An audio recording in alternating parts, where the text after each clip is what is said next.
All right, Sarah. We'll start on a 3 count. All right, 3, 2, 1. All right, everyone. Welcome to White Coats of the Round Table off script. So, as always, this is behind the member paywall, which allows us to curse and be a little bit more freewheeling. So, we already did an interview with Frank Randall, and I encourage you to listen to that on the general podcast if you haven't yet. Frank gave us some great information for just different financial things. He, really is a valuable resource, and we hope to use him many times in the future. But we wanted to save some good, juicy content for the members only page, because if you guys are going to support this podcast, we want to make sure you're getting value out of it. But first, you guys teased a story. I want to hear about how you almost died. First of all, you can't say the words juicy content in front of Frank without It's off script. Blushing. He's blushing right now. It's off script. I can say juicy if I want to. It's true. Do you remember when they had those pants back in the day that had stuff on the butt and they loved wearing juicy? Juicy's a baby, juicy. My dad hated it. My sisters couldn't wear it. Well, they did. Did you have juicy pants, John? You mind your own business. What I did in the McDonald household when we were younger. So John's milkshake brings everyone to the yard. That'll be on the other off-script episode. That's cost $500 a month. You can hear all about my childhood. When we see the juicy pants, right, John? Yes, please. Yes, we're going to actually videotape that one. So let's talk a little bit more about how we almost died, or maybe it was just me. It was just you. I was scared. Go ahead, Frank. Why don't you just start us off? Where were we? Put the setting out there. What? So it's early 2010, maybe 2009, 2010. We're in one of America's premier destinations in Myrtle Beach, South Carolina. Oh yeah, classy. And I forget where we were, but we found this. I think he was an Israeli guy, actually. He was Israeli. He was an Israeli guy, and he ran a stand where you can rent go-karts, or not go-karts, mopeds. Mopeds, yeah. So naturally, John and I think we're the only two that did it. So we jumped on these mopeds, and he was very specific. He said, okay, you have to stay within the 2-mile strip of Myrtle Beach. Like, you can't leave it there. I don't remember why. Do you remember why, John? All I know is that we spent probably all the money we had on renting these mopeds. So that's all I knew. Yeah, which wasn't much. And some of our other friends were staying more than 2 miles away than we were supposed to go. And so we decided, Uber's not around. What's the best way to get there? So we decide, I don't even know how we figured out the address. It's me. Like, we were near the pier. If people are familiar with where, like, in Myrtle Beach, the pier is known to be like kind of like, the party destination.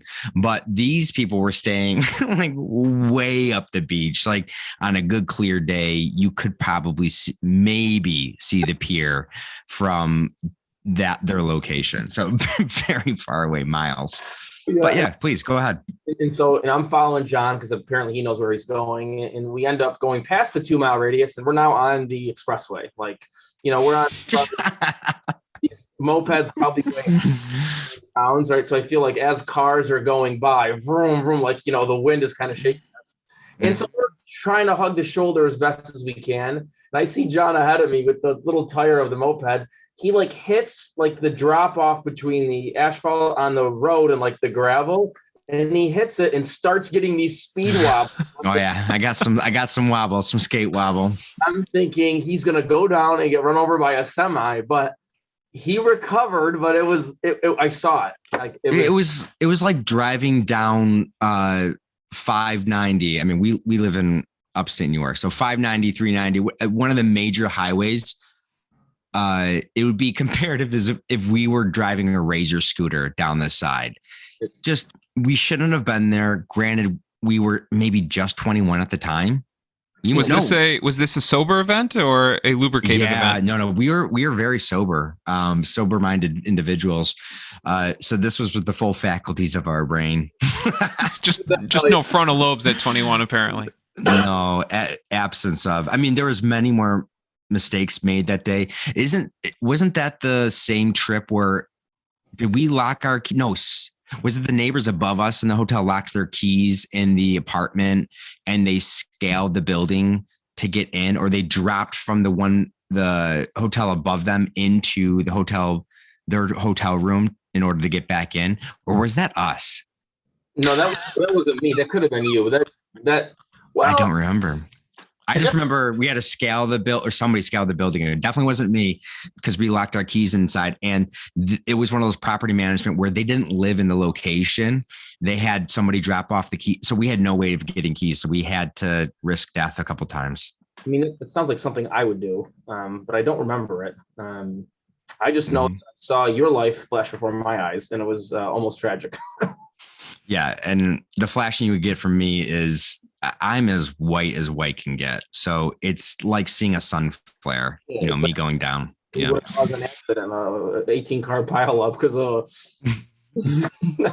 Okay. So that's how we almost died, Mike.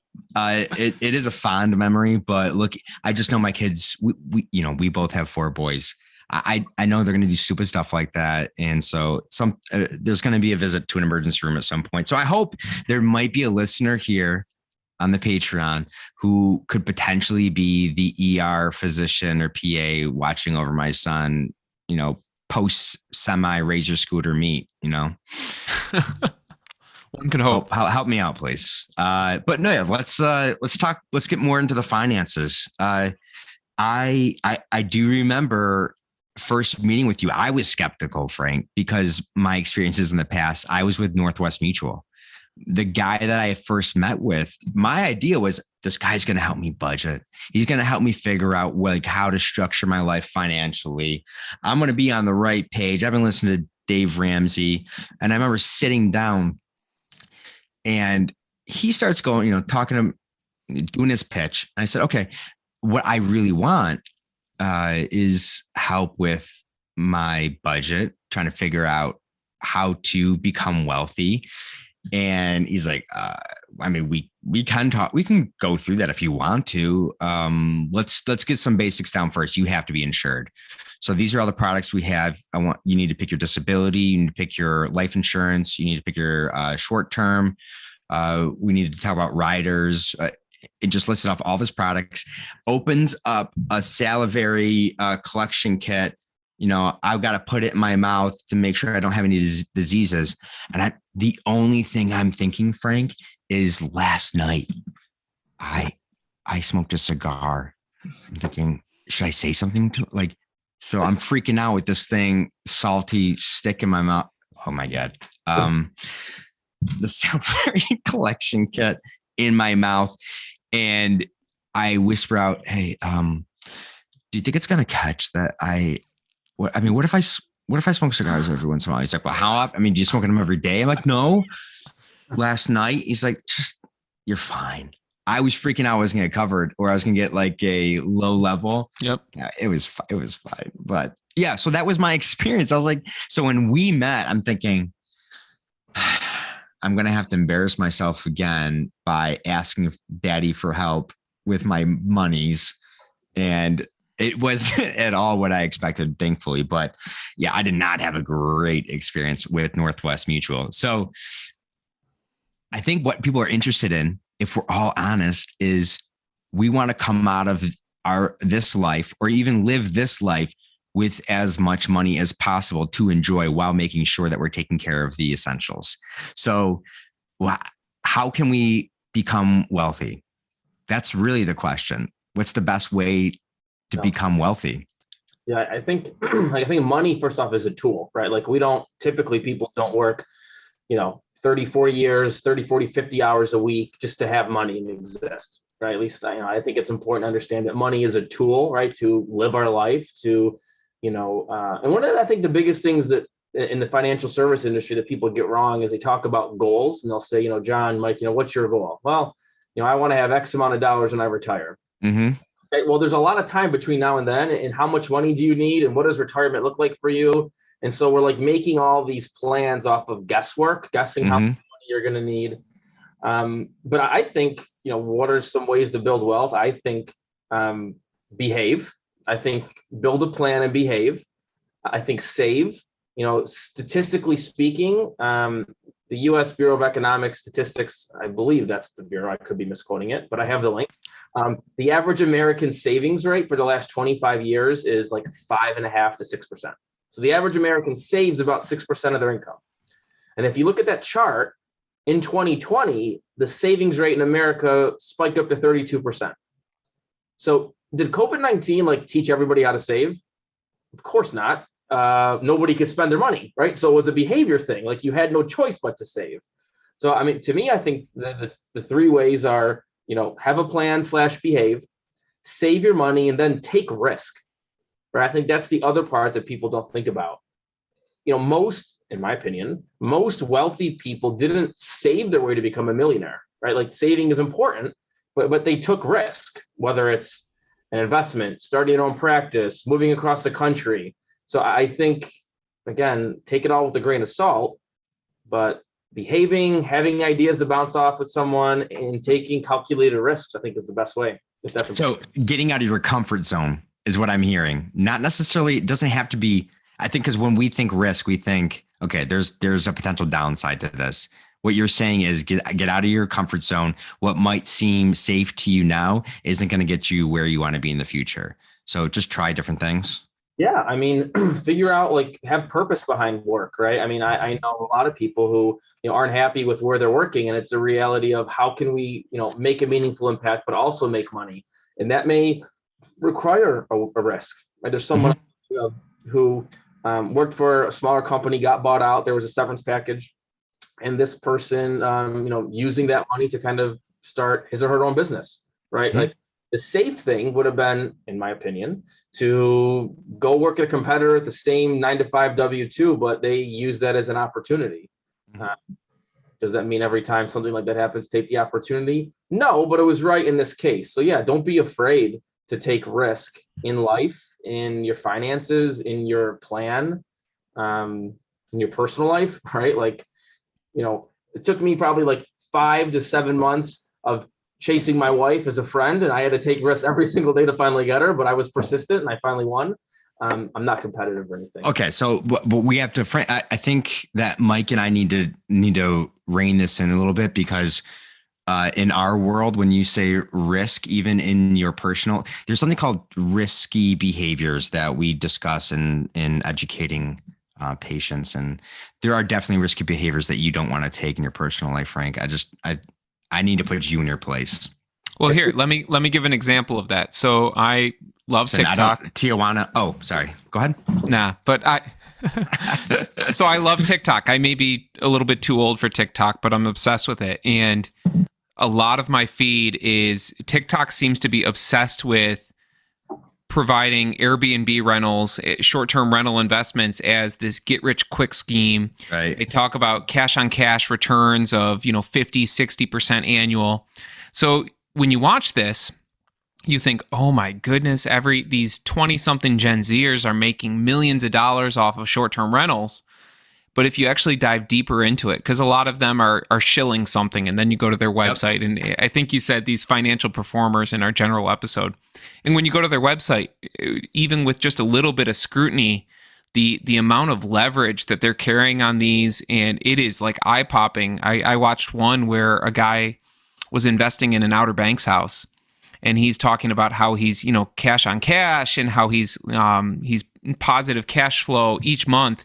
It's like, great, until a hurricane hits and your rental's out of commission for 4 months because you're so leveraged you can't even cover a single mortgage payment if you don't have a good rental stream.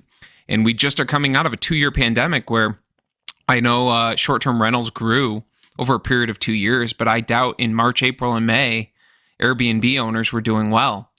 So I think there is a modification or some stratification of risk, because I do agree. I think risk is good. I think taking that leap of faith, if we just stick with what's comfortable, then, you're probably not going to get those higher gains. But at the same time, there is behavior that can be irresponsibly risky, such as maybe, putting your entire life savings into an Outer Banks Airbnb house because someone on TikTok said to. Well, Frank, is there something that you've seen with your clientele, or maybe prospective clientele, that you had a meeting with where you just said, what the hell? You can't do that with your money. That was, you must have not talked to dad or That's mom. When they met with you, John.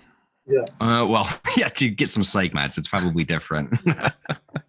Yeah, I think let's maybe categorize as calculated risk, right? Like there's risk and there's stupidity, right? I think, having calculated risk when it comes to decisions is important.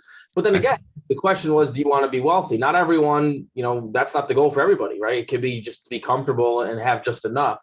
But, I think from actually going back to my banking days, I remember there was a person that came in and she was trying to wire money to else to buy a penny stock really, really cheap. A penny stock that's still going on? It was a penny stock, yeah. Wolf Do we of still Wall do Street. penny? Yeah, I know. Is it still people are still using penny stocks? It exists. You can trade them. Oh, all right. I remember like in the banking capacity, like I'm like retail, right? Like I'll do what you want. But I told her, I was like, I don't think this is a good idea. I wasn't a no, I know. I talked to the guy, he says it's okay. Well, fair warning. And so we wired the money. And, I between that point and when I heard the resolution, I had left the bank, but I found out afterwards that the money was gone, like lost it all. Reminds me of Michael Scott, where he's like, it's the freaking Prince of Nigeria. When the Prince of Nigeria asks for help, you help.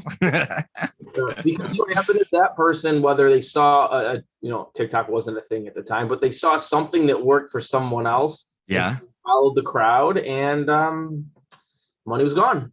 So Frank, as a financial advisor, is it your role? Is it something that you do frequently where clients will come in and say, I've got a prospective real estate investment. I've got X, Y, and Z. Do you think that this is wise? Do you often act as a check on that or give guidance on that? Or is that something where it's kind of outside the scope of financial advisors? Yeah, so clients can work with me in a bunch of different ways. So some clients, pay me a fee, and I'm acting really as a fiduciary capacity, right? And really, it's my job in that case to give them the best advice, take emotions out of it, and say, I think this works. I think here are some things you're not thinking about. Here are some risks that could happen. So yeah, I have clients that pay me strictly for advice. We don't do any accounts or products or whatnot. So yeah, that happens. And I think it's just about building, a table, a board of directors, a round table, right, of people that you can surround yourself with. Right. That'll give you, the data, give you a second opinion, even in a medical standpoint, right? You may not always take the first opinion. So yeah, I see that definitely from time to time. I mean, I did. I came to you for specific advice on some how to allocate some of my money that I had allocated differently, and I didn't know what to do. And in the past, I might have just held it and just waited for something to come up. But to have somebody just to go to and say, okay, I have this money. What would you do with it? It made me feel much more comfortable with my decisions, knowing that somebody said, no, that is a good idea.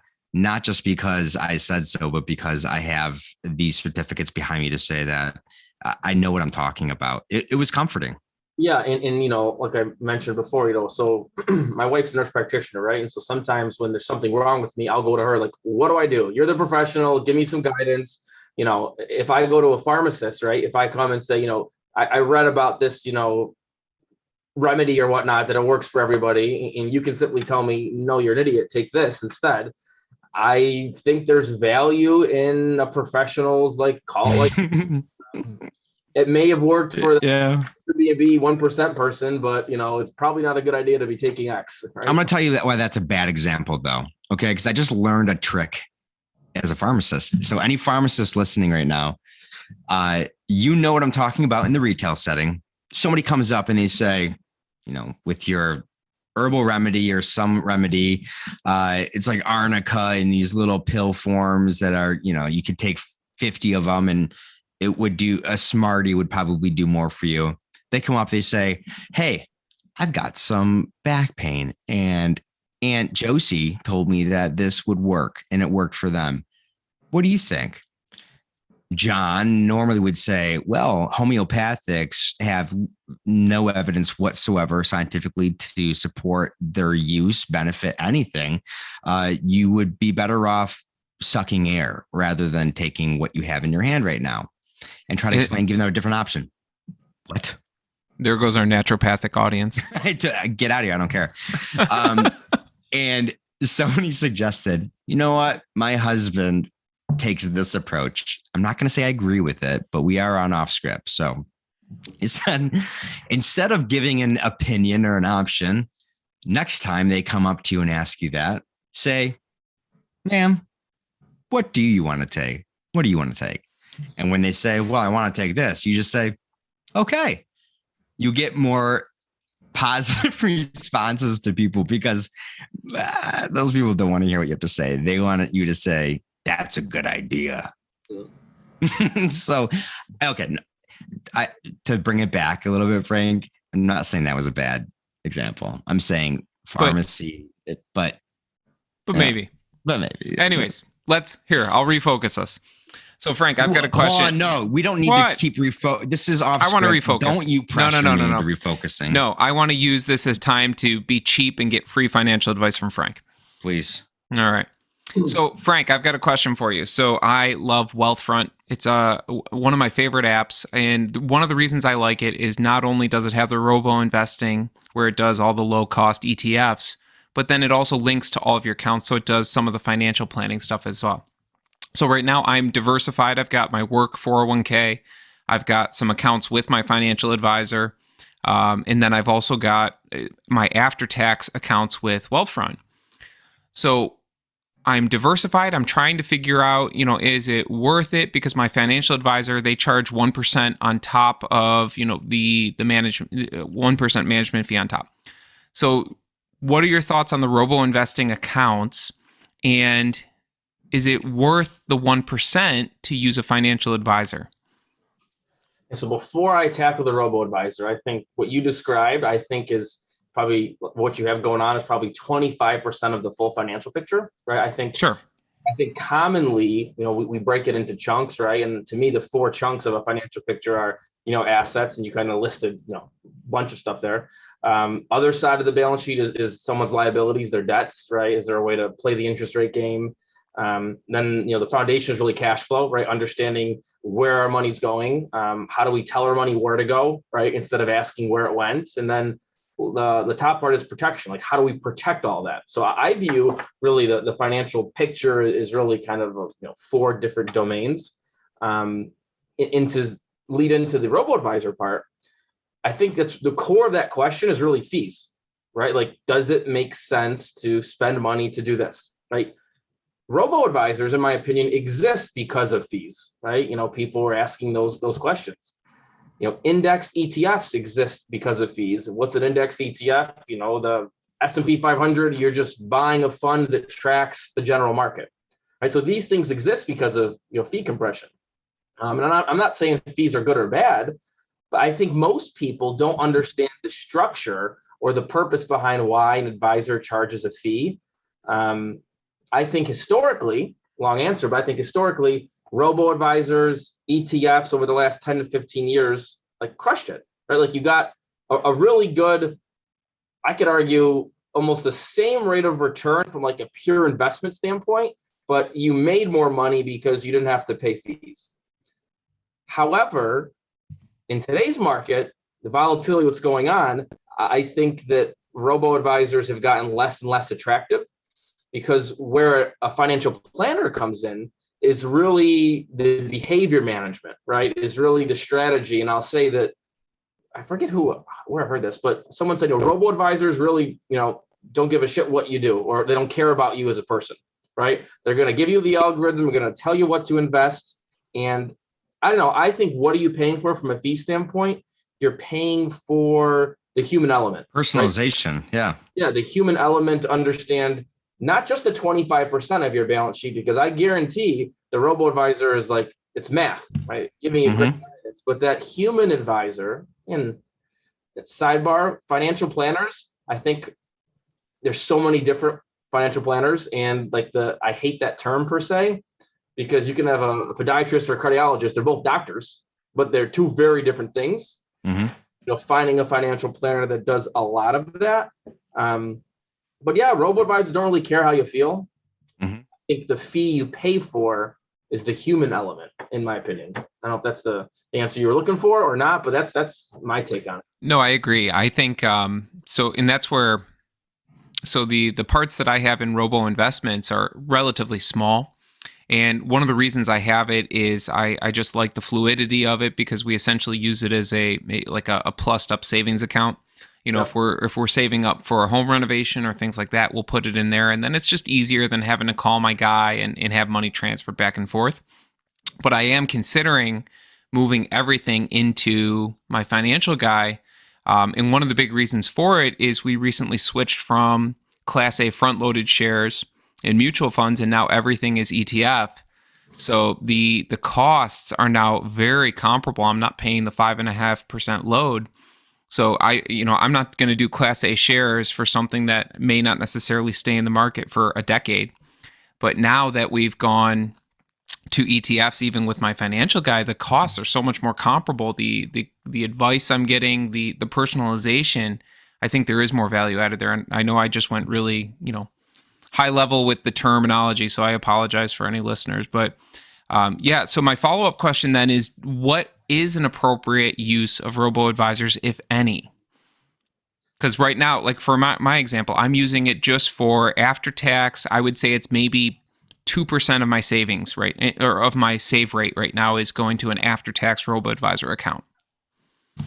Yeah, I think we got to first think about the fact, is this hypothetically, is it a retirement account? Is it a short-term account? So we'd want to look at the time horizon of that. A lot of like retirement accounts through companies kind of function that way. They're mutual funds. You can even build ETF portfolios. So the question, what is the purpose, or what would be the benefit of robo-advisors? I mean, I think for smaller dollar amounts or simple kind of financial plans, and simple isn't always a negative thing, right? Like if you have, multiple properties, a divorce, high income, like a lot of stuff going on, the robo-advisor isn't going to care. I think probably for people that, and it's probably a minority, but people that have the behavior management behind it and they know that they're not going to misbehave, maybe that's more of an ideal kind of candidate. But for those that recognize, we're human and it's not always easy to turn the news off, right? That's, I think, where a robo-advisor misses the mark more times than not. I agree. I think, sorry, John, no, please go taking ahead. up the whole conversation. I think the biggest issue, because I have so many conversations about finances with my students, and so often it's behavior. It's very difficult, especially when you've been scrimping and saving and living, on ramen as a student, to then be making six figures, but also still maintain some level of financial discipline. And especially in healthcare, because I think as a 23-year-old new graduate PA, you're maybe making $100,000, but you're surrounded by surgeons that are making $600,000-$700,000. So the incentive or the pressure to go buy the $500,000 home, or go get the BMW, or go out to restaurants and spend $300 in one night, I think it's a really immense pressure. So it really, I think so much of finances for healthcare, where very often our incomes are high or higher than the average American, it's just behaviorally driven. So I think that's a great point you made. Yeah, I think just to add on to that, I think, investment, right? That's the sexy thing. Everyone wants to get into the market. But what most people neglect, I think, is the threats that could happen, right? Whether it's COVID, whether it's a disability, whether it's, fill in the blank. And those are much more dangerous, I think, than not getting 10%. And I will say, when you look at rate of return in the market, people typically think it's 10, 11, 12%. But after you factor in taxes and fees, it's called internal rate of return. It's more likely close to 6 to 7%. Mm-hmm. And I think, we teased a little bit earlier.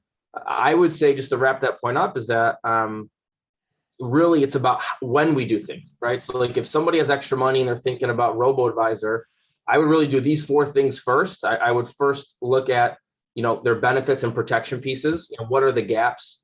I think for medical professionals, they are their strongest asset, right? Like if a surgeon or a doctor or whomever, loses the ability of one of their eyes, right, and they can't work anymore, doesn't matter if you have a robo-advisor or a financial manager, like there's a problem. So address the risk first from the protection standpoint, become a world-class saver, save in the right places, and then tackle the debt. You got to do it in that order. So can I talk? I guess we'll allow it. Thank you. So as you're shit talking me on text. Listen, I'm not going to say because I don't know if these videos are ever going to be released. I'm not going to say what I no, want. Sarah's releasing the videos, so they will be released as you give me the bird. Yes. Okay. Well, your guys are going to see his. Oh man, it's shameful. They're all wrinkled. It's like showing up to your choir concert in 5th grade. Like your headphones look like a polo from 5th grade. Like you pull out of your backpack. You're like, Mom, I totally forgot, Mom. I'll wear the polo that you packed me like 3 weeks ago for something else. Hey, you know what? Gen Z is bringing back the wired headphones, so I'm actually more hip than you. The only reason you're doing it right now is because you're being cheap. And this financial conversation was all your idea. I didn't even want to do it, but I wore the cheap headphones so that Frank would think I'm frugal. Yes. No, he is frugal. Don't I'm kidding you. I've never owned wireless headphones. I've always had the wired. Although he's an ASBAC, so he's Okay, so we talk about taking inventory. Now, I'll tell you how I started understanding where my finances were, but I want to get your take on evaluating budget. When I first started, the only product on the market was mint.com. Can you tell me, do you recommend or suggest, or have you found success in some sort of software as a service like mint.com that, because some people might not even want to link credit cards and they may not want to link, I don't know, any bank account, any personal information to an online service like that. Are there different options for those types of people? Or like, is there a good option if you want to link all your accounts? Yeah. What's your history with that? I'd say I'd categorize that to people that work with an advisor and people that don't, right? So the people that work with an advisor, right? There's obviously a fiduciary duty to encrypt and protect data, so you're not going to get the same type of stuff on the market. So like, I have that for clients. Outside of that, mint.com, Excel budgeting things, they're tools, right? And don't get me wrong, like they're valuable, but the problem with tools or those budgeting tools, I think they're very reactive, right? Like, what do most people do? Most people don't like budgeting. They used to have to collect receipts, right? You can do it digitally, right? You record what you spent at the end of the month, and then you have a pity party or you're happy. Then you try it again next month. And there's really no, again, accountability, no strategy behind it. So am I for mint type apps? Am I against them? I'm indifferent. Some people create their own apps or their own budget on Excel. They do mint, but I think what they all lack is intent, strategy, purpose. So that's from a data collection standpoint. For my clients, right, we have some really great tools that we, can aggregate data, right? It's probably similar to the stuff that Mike was talking about. But at the end of the day, those tools are all similar, right? It's like, what is the driving force and the philosophy behind it? This difference. Okay. Yeah. So what I'm hearing is if you have a financial advisor, you won't need to use those products because that advisor will most likely be able to help you in the same way or better than some of those online tools. Yeah, I'd say so. And sometimes advisors will use those same online tools, but the difference is there's some more like thought and strategy and purpose behind it instead of simply just recording your money. And I also think a lot of people from the budgeting world miss the mark on fixed expenses, variable expenses, long-term savings, short-term savings, and they just commingle it all together. Most people get paid. Their money goes into, a bank account. Then they spend money on lifestyle, taxes, bills. A little bit goes to retirement plan they don't see. And that's it, right? So like, how do we take things that we like about a 401k, automation, systematic deposits, put money in places that, you can't see, but it's creating habits. The apps just don't do that.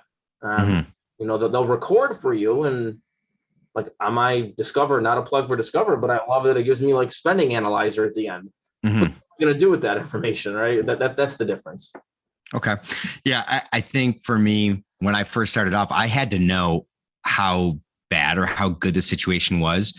So even before I got a financial advisor, it was a good way just to get a pulse check on, am I actually making money or am I losing money every single month? So maybe it would be a good option for somebody said, I don't know if I need a financial advisor. Maybe I'd rather figure some of this stuff out first and then make a decision.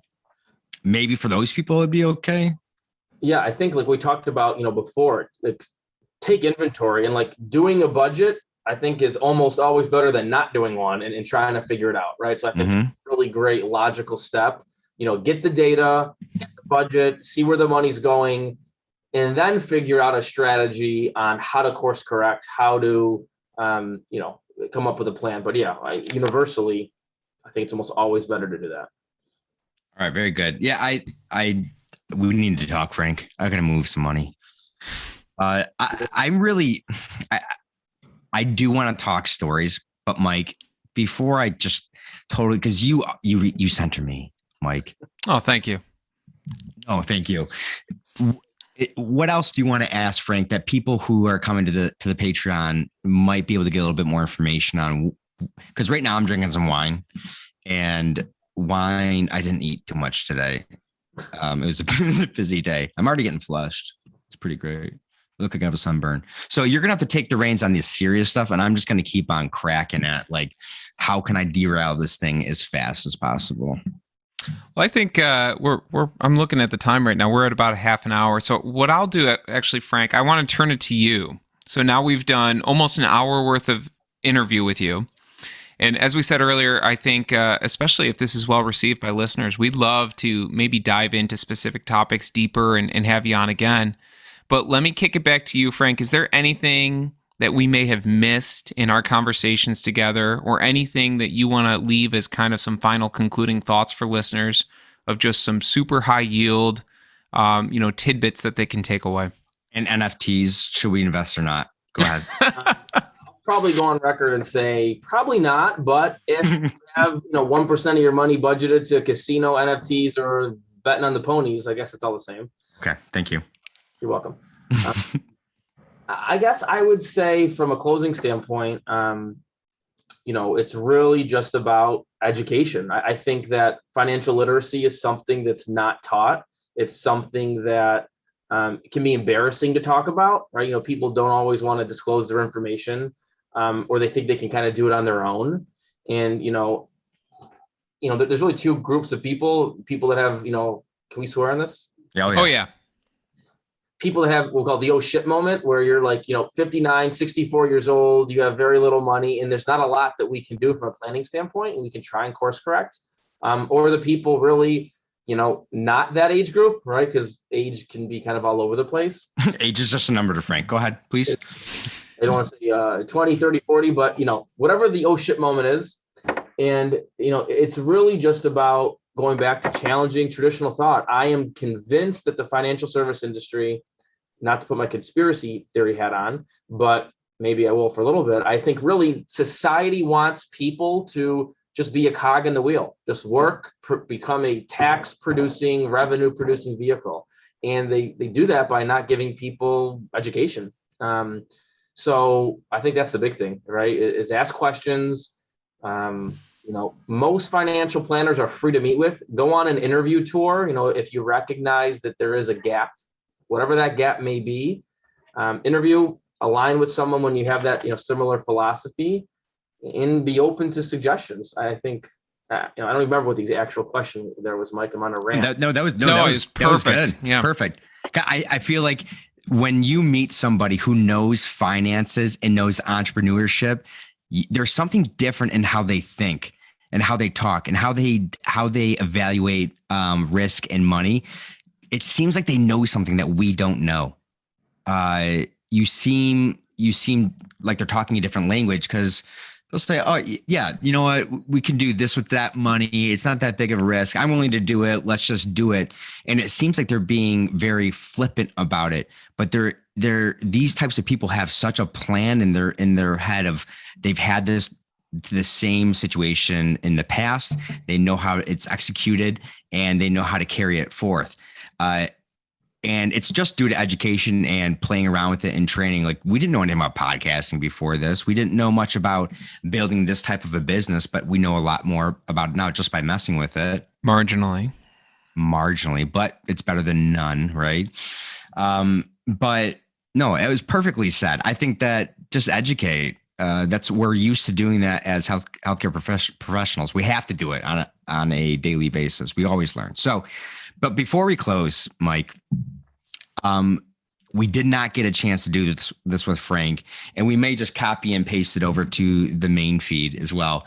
But Frank, one thing that we always do on the podcast is we try to talk about at least one thing that you're reading, drinking, watching, anything new, anything that's interesting right now to you. Let's let Mike go first so you know what the expectation is. Don't fuck this up for us, please. You're our first guest. All right. Okay. So Mike's going to go first. Oh boy, you're putting me on the spot. I'm putting on the spot. So I got my Father's Day present early. So it is May. So it is not yet Father's Day.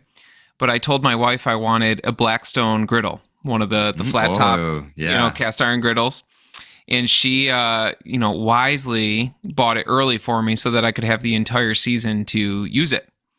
So tonight, actually, for dinner, I've been playing around with all kinds of different recipes, and I love it. I don't know if I've talked about it on a previous episode, but I love smoking. So I do, pellet smoker, and it's great. And that's my go-to on weekends. But I didn't have like a propane grill to just do burgers and dogs, quick on a weeknight. So tonight I did Italian sausage, peppers and onions. I toasted the buns. Having 750 square inches of cook space means that you can, whip out some stuff pretty quickly. So my latest personal item is trying to not only barbecue. I did some great ribs last weekend, but also try and figure out this Blackstone and find some good recipes that can be good weeknight cooking. This is such a dad conversation. Oh, I fully embrace dad life. I love it. I have this new garden hose nozzle. So you know how all of them usually say stronger than the competitor? I shit you not, this thing could blow the paint off of a Ferrari. John, I don't know. I'm just... Last time I was over, you barbecued for me, so you make fun, but you made some mean chicken last time I was over. The only reason I have a smoker is because when I went to your house and I was like, this is it? Like, I can do this? I immediately bought it. It's been one of the loves of my life. So I agree. It is great. There's nothing better on a weekend smelling the smoker going while you're working in the yard all day. It's amazing. Plus no kids. That would be the best weekend. Okay. Frankie, please tell us something new that's going on, like watching, drinking, smoking even.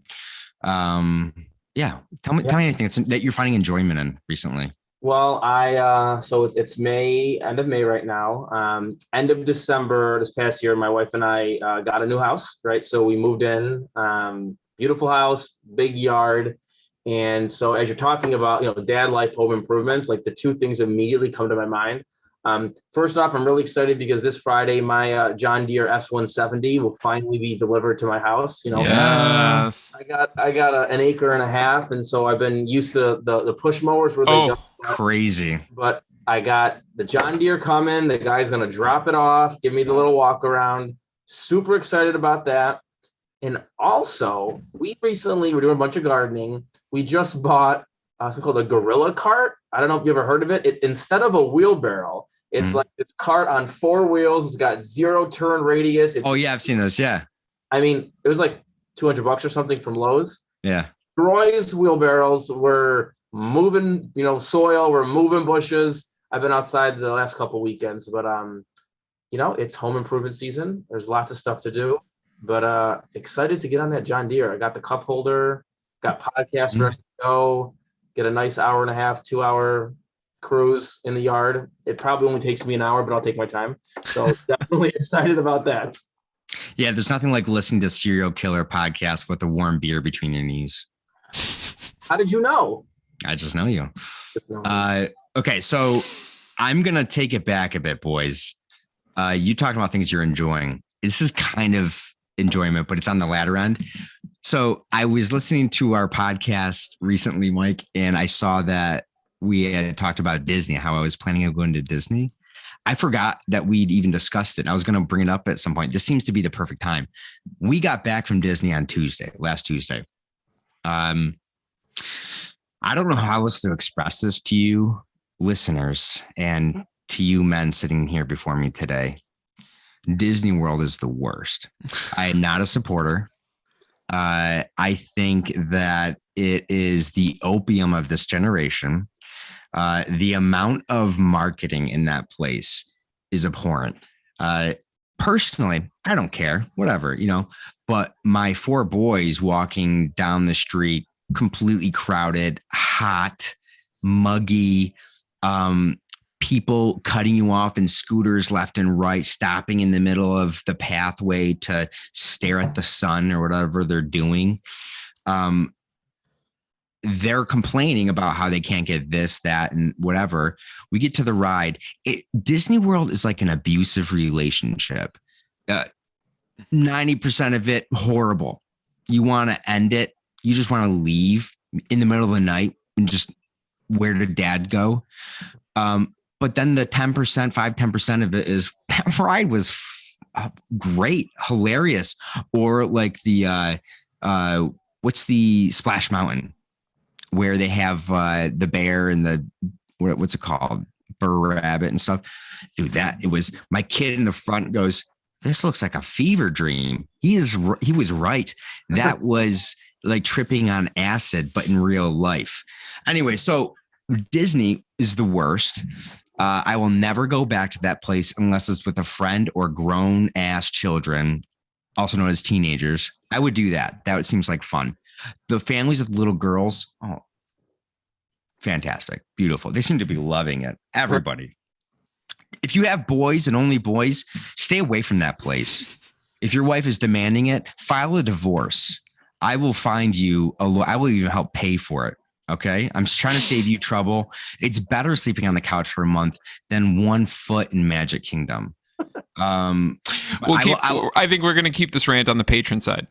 But one more thing, because Disney, I didn't show any semblance of Mickey Mouse or any of they can't sue me for saying these things. This is my feelings. So the last thing I will tell you is the plane ride out. Wonderful. Boys, first time on the plane. It was cute. They had a great time. The way home, they tell us we're going to have some turbulent landing coming into LaGuardia. And I've been through turbulence, whatever. You guys have never seen turbulence like this. Half the plane was throwing up, including my children, into barf bags. The lady behind me is screaming how we're all going to die and how she's calling the company, which was a airline of great renown, and sue them because the pilot's going in too fast. And then the one kid in front of me is screaming on the top of his lung, climbing over the seats. And the parents like, I will never do it again. So sounds like this from Airplane. Remember that one? Magical. Oh yeah. It was. So when I say that I wanted to take it back a bit, is saying I'm home now. I'm home. John's happy to be home. That's his John's personal light item is he's happy to be home. I'm happy to be home, boys. Well, Frank, thanks for coming on to the Off Script podcast too. This is where I have a lot of fun. I really enjoy our other content as well, but this allows me to say the things that my wife won't let me. Maybe that should be our tagline. The things that John is not allowed to say at home in front of his wife. She's a listener, right? She subscribed. Well, not to the Patreon because I won't allow it. No, that sounded very misogynistic. That's not what I meant, everybody. Just let's bring it back. I'm cutting you off, John. Everybody, thanks for coming on to the Off Script podcast. Frank, thanks for joining us. We will also be putting your information on the description of this show as well as the show notes. Frank, we hope to have you on again. Thanks for coming on. I'm John McDonald. We got Mike Asbeck, and of course, our financial advisor and friend of the podcast, Frank Randall. Have a great night, everybody. Bye-bye.